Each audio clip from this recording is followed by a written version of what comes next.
ọ̀fẹ́ mi tó fún ọ. Ó tó. Oore ọ̀fẹ́ mi tó fún ọ. Oore ọ̀fẹ́ tí kò lẹ́gbẹ́. Oore ọ̀fẹ́ mi tó fún ọ.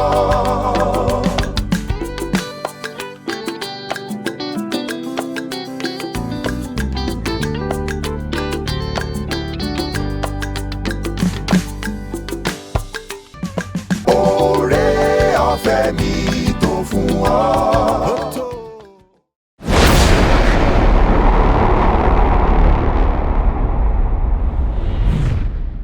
A tún kí wa kó àbọ̀ sí iwájú Ọlọ́run bí Ọlọ́run ti ń bá wa pàdé nínú ètò wa tá a pè ní oore ọ̀fẹ́ fún ojúmọ́. Orúkọ mi ni arábìnrin Olúwatóyìn Omídìran láti inú ìjọ onítẹ̀bọmi ti Emmanuel tó ń bẹ ní ojú ọ̀nà nílùú Ìbàdàn. Ètò yìí tí a sì ń gbọ́ ó ń wá láti ilé-iṣẹ́ ìránṣẹ́ Seed of Life Television. Ibi ìbáyìí ni Ọlọ́run ti ń bá wa pàdé nínú ọ̀rọ̀ rẹ̀ ní ojoojúmọ́ tó sì tún fi ara rẹ̀ tó ti ń fi hàn wá. Bí a ṣe ń tẹ̀síwájú nínú ọ̀rọ̀ Ọlọ́run ní òní, orí ọ̀rọ̀ tá ó máa gbé yẹ̀wò òun náà ni mo pè ní a dá ọ ní àwòrán rẹ̀. A dá ọ ní àwòrán rẹ̀. A sì máa kà láti inú ìwé Genesis orí ìkíní láti ẹsẹ̀ 26 sí 31. Ẹ jẹ́ ká gbàdúrà. Olúwa fi ògo fún orúkọ yín fún àǹfààní mìíràn èyí tí ẹ tún fi fún wa láti wà níwájú yín láti kọ́ ẹ̀kọ́. A gbàdúrà wípé gẹ́gẹ́ bí a ṣe pè ètò yìí ní oore ọ̀fẹ́ fún ojúmọ́, oore ọ̀fẹ́ èyí tá a nílò nínú ìrìn àjò ọjọ́ tòní nípasẹ̀ ọ̀rọ̀ rẹ lónìí lórúkọ Jésù. Olúwa yọ̀ǹda rẹ̀ fún wa. Níparí ọ̀rọ̀ yìí lénìí kí ayé wa kó di alábùkún fún. Olúwa ògo ni fún orúkọ rẹ ní orúkọ Jésù Kristi Olúwa wa. Àmín. Ọ̀rọ̀ Ọlọ́run tí à ń kà la rí nínú ìwé Genesis orí ìkíní láti ẹsẹ̀ 26 sí ẹsẹ̀ 31. Ọ̀rọ̀ Ọlọ́run kà báyìí wípé lẹ́yìn náà Olúwa wípé ẹ jẹ́ ká dá ènìyàn ní àwòrán ara wa kí ó rí bí wa, kí wọ́n ní àṣẹ lórí ẹja inú ibú, ẹyẹ ojú ọ̀run, àwọn ẹranko àti lórí gbogbo ayé àti àwọn ohun tí ń fi àyà fà lórí ilẹ̀. Bẹ́ẹ̀ ni Ọlọ́run dá ènìyàn ní àwòrán ara rẹ̀. Takọ-tabo ni ó dá wọn. Ó súre fún wọn. Ó ní ẹ máa bímọ lémọ kí ẹ sì máa pọ̀ sí, kí ẹ kún gbogbo ayé, kí ayé wà ní ìkáwọ́ yín, kí ẹ ní àṣẹ lórí àwọn ẹja inú omi, lórí ẹyẹ ojú ọ̀run àti lórí gbogbo ẹ̀dá alààyè tí ń rìn káàkiri lórí ilẹ̀ alààyè. Ẹsẹ̀ 29.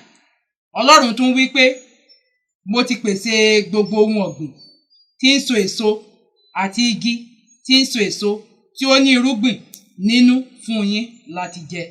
Bẹ́ẹ̀ ni mo sì ti pèsè àwọn ewéko fún oúnjẹ àwọn ẹranko àti àwọn ẹyẹ àti àwọn ohun tí ń fi àyà fà lórí ilẹ̀ àti gbogbo ẹ̀dá alààyè. Ó sì rí bẹ́ẹ̀. Ẹsẹ̀ 31. Ọlọ́run wo ohun gbogbo tí ó dá, ó sì rí i pé wọ́n dára. Ilẹ̀ ṣú, ilẹ̀ sì tún mọ́, ó di ọjọ́ kẹfà. Gẹ́gẹ́ bí mo ṣe sọ síwájú wípé orí ọ̀rọ̀ èyí tá ò máa gbé yẹ̀wò náà ni a dá ọ ní àwòrán ara rẹ̀. A rí i pé ní ibi tí a kà yìí, Bíbélì jẹ́ ká mọ̀ wípé ènìyàn àwòrán Ọlọ́run ni. Tá a bá sọ wípé àwòrán Ọlọ́run, ó ní ìtumọ̀ wípé Ọlọ́run dá ènìyàn láti wá jẹ́ aṣojú rẹ̀ lórí òkè pẹ̀, láti wá ṣe aṣojú ìjọba Ọlọ́run lórí òkè pẹ̀. Bíbélì tún tẹ̀síwájú, ó ní kí o lè rí bí àwa ti rí.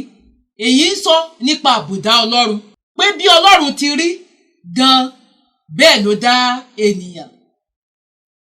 Mo wò ó wípé nínú àbùdá Ọlọ́run, a rí ìfẹ́ nínú àbùdá Ọlọ́run. Ọlọ́run jẹ́ Ọlọ́run onífẹ̀ẹ́.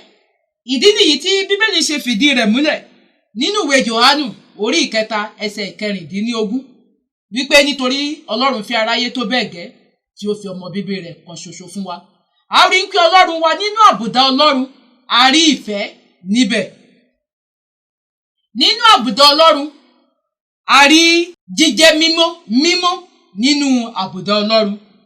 Èyí tí ọ̀rọ̀ Ọlọ́run fi ìdí rẹ̀ múlẹ̀ nínú ìwé Pétérù kínní orí ìkínní ẹsẹ̀ ìkẹẹ̀dógún sí ìkẹrìndínlógún tó sọ wípé ẹ jẹ́ mímọ́ bí baba yín tó ń bẹ ní ọ̀run bó ti jẹ́ mímọ́. Bẹ́ẹ̀ tún ni nínú àbùdá Ọlọ́run a rí ohun tá a pè ní òdodo. Ọlọ́run jẹ́ Ọlọ́run olódodo, ìdájọ́ rẹ̀ gan òdodo ni. Nínú àbùdá Ọlọ́run a rí àlàáfíà níbẹ̀. Ìjọba Ọlọ́run àlàáfíà ni. Nínú àbùdá Ọlọ́run a rí ìdáríjì níbẹ̀.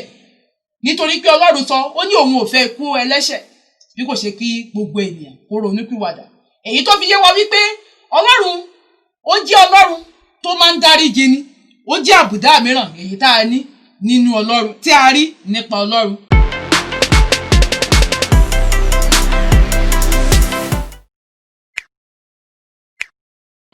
Nínú Ọlọ́run a tún rí àbùdá mìíràn wípé Ọlọ́run jẹ́ Ọlọ́run aláàánú. A máa ṣàánú fún ènìyàn. Ìdí nìyí tó fi sọ wípé èmi ó ṣàánú fún àwọn tí èmi ó ṣàánú fún. Èmi ó sì ṣe ìyọ́nú fún àwọn tí èmi ó ṣe ìyọ́nú fún.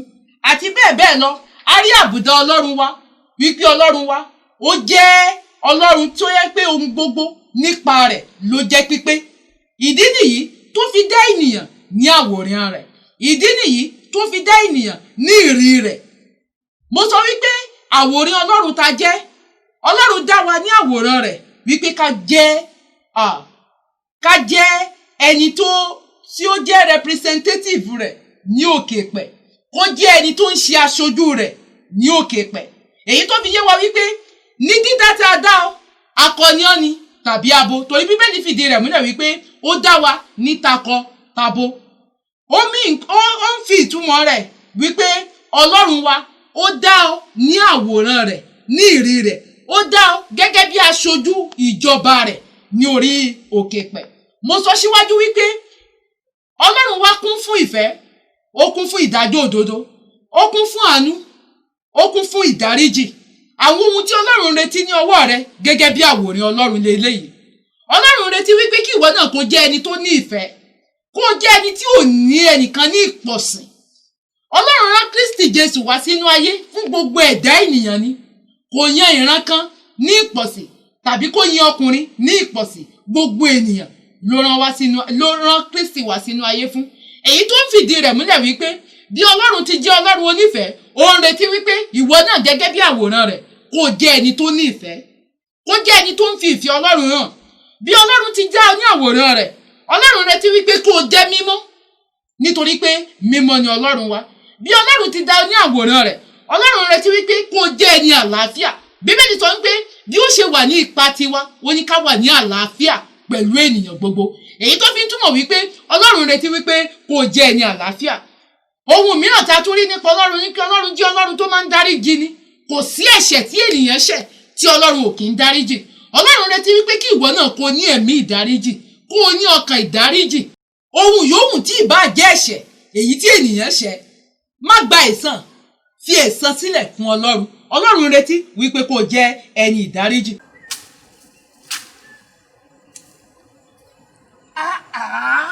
Irú ayé wo wá lè ní wáyé? Àdìsá. Láì ọkọ̀ àgbàdo mi òkè ọ̀hún, òun náà kọ́ kò gbójú báyìí lọ. Ní ìrètí tí n bá débi ọ̀pẹ̀ ìgbò, òun náà máa gbó, ó máa kó lọ́jà láti lọ sọ́ta, ayé ìṣú mi. Àdìsá, gbogbo àrùn yìí. Ètò kan mú ètò òun ní sábà sọ fún ẹ. Orí ọ̀fẹ́ ọjọ́ òní. Nígbà wo ni ètò náà? Ní aago 6 sígbà wo? Sí aago 6 àràárọ̀. Ní ilé iṣẹ́ ìmáwòrán.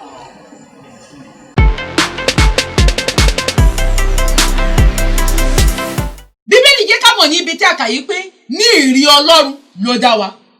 Èyí tó fi ń yé wa wípé àbùdá rẹ̀ tí ń bẹ nínú Ọlọ́run fẹ́ ká fi hàn. Bíbélì sọ ní ibi tá a kà yìí, ó dá ènìyàn pẹ̀lú ojúṣe. Ojúṣe náà la rí ní ibi tí a kà ẹsẹ̀ 26 yẹn. Lẹ́yìn náà Ọlọ́run wí pé ẹ jẹ́ ká dá ènìyàn ní àwòrán ara wa kí ó rí bí àwa, kí wọ́n ní àṣẹ lórí ẹja inú òkun, lórí ẹyẹ ojú ọ̀run àti ẹranko. Èyí tó fi ń yé wa wípé a dá ọ ní àwòrán Ọlọ́run, a dá ọ pẹ̀lú ojúṣe ni.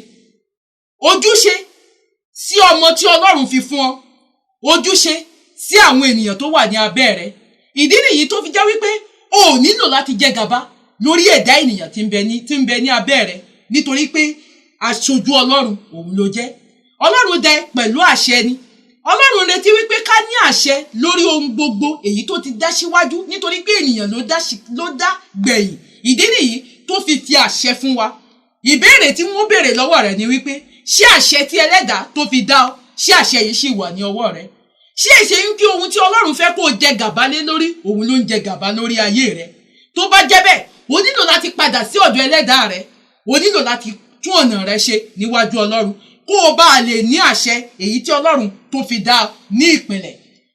Ní àkótán, ohun tí mò ń sọ nínú ọ̀rọ̀ Ọlọ́run, èyí tí Ọlọ́run tó ń bá wa sọ náà ni wípé ní àwòrán Ọlọ́run la dá ọ. Wípé a dá ọ ní àwòrán Ọlọ́run. Ọlọ́run retí wípé kó o jẹ́ aṣojú rẹ̀ ní òkè pẹ̀. Ọlọ́run retí wípé kó o fi àbùdá Ọlọ́run èyí tá a ti sọ síwájú kó o fi hàn nínú ìrìn àjò rẹ ní ojoojúmọ́. Mo gbàdúrà wípé Ọlọ́run alààyè yóò sì rìn ayé rẹ lọ́wọ́.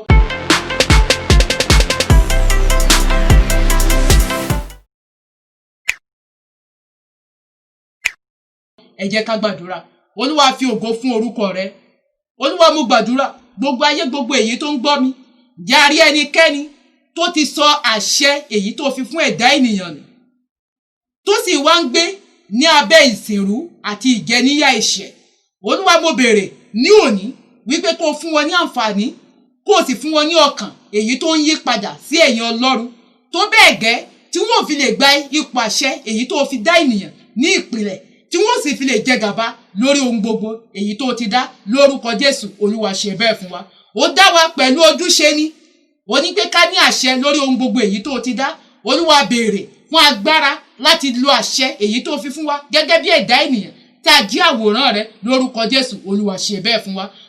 Ó dá wa láti mú àbùdá ẹ̀yìn Ọlọ́run láti fi hàn ní orí òkè pẹ̀ ni. Olúwa, béèrè pé kí o fi orí ọ̀fẹ́ fún wa láti fi àbùdá rẹ hàn nínú ìfẹ́, láti fi àbùdá ara rẹ̀ nínú ìdájọ́ òdodo, láti fi àbùdá rẹ̀ hàn nínú àlàáfíà lórúkọ Jésù. Olúwa, ṣe bẹ́ẹ̀ fún wa. Olúwa, ògo ni fún orúkọ rẹ ní orúkọ Jésù Kristi Olúwa wa.